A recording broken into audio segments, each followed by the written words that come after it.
let's start with what I wish they would talk about Okay. more. I think they need to talk more about how there is the media's inability to truly ask a follow-up, the failure of the fourth branch of government. It is literally at the point where it's like, we need to have a real strong conversation about the people who are there to help give us our information and how it's changed over. It's like, it's like, it's the evolve. Like, we've done focus groups. There are people who are Zoomers. They only get their news from social media, which is kind of scary. It means they're already getting just curated information to get them to hold attention, not to inform them, not to make them better, not to make them more intelligent. It's not a very sexy conversation. It's very much kind of like a get off my lawn type of conversation, but is at the crux of so many issues. Watching the news media do the stuff that they do is very painful. And I think people are having, but like misconstruing how it's done. It's like, there's this point in the electoral cycle where you're going to have people saying they're trying the bag for this person, or they're in charge for a Democrat, or they're in the bag for a Republican.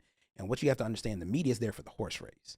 So they're going to load balance it. And they're always like, if one group goes up, they're going to try and shit on the one going up and then try to boost the one at the bottom, because what they want is a photo finish. They don't get any purchase off of a blowout.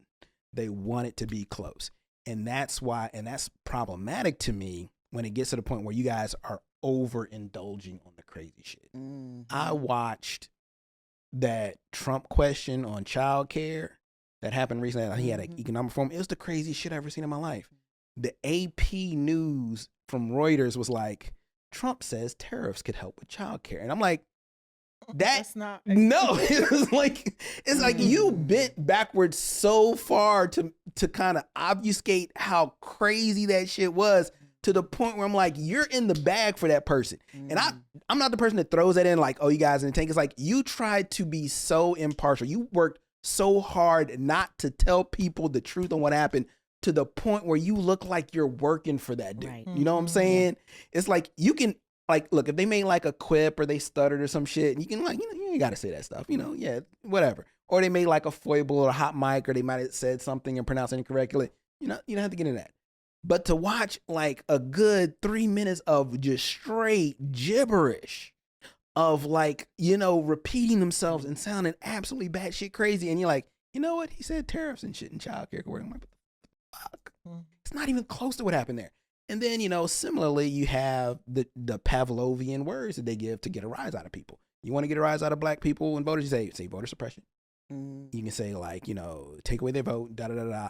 And we immediately are going to go onto the offensive. Whether that's real or not, we won't know it, but they know how to say certain words that we key off to make us go. We try to make fun of like, the right and saying like, well, they just say this one word and they go all crazy. I'm like, no, we got our own words too that could just set us off like in a second. And this is what they use. And they do this stuff to sell papers. They don't do it to better economy. They don't do it to inform. It used to be that reporters were some of the smartest people in the country. Right? They had to take information and synthesize it and write it down. Now you get motherfuckers like, this person looks attractive.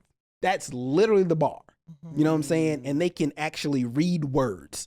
And even they don't have to do that very well, to be honest. We saw some motherfuckers just stuttering like, but she's hot. And I'm like, really, dude? It's like, and like, that's like the only line they got. And I'm like, this is bullshit. And so like, I'm watching this go in there in a conversation about politics. And then what's happening now, as I think, as we're getting into like the next generation, that people are conflating being famous with power.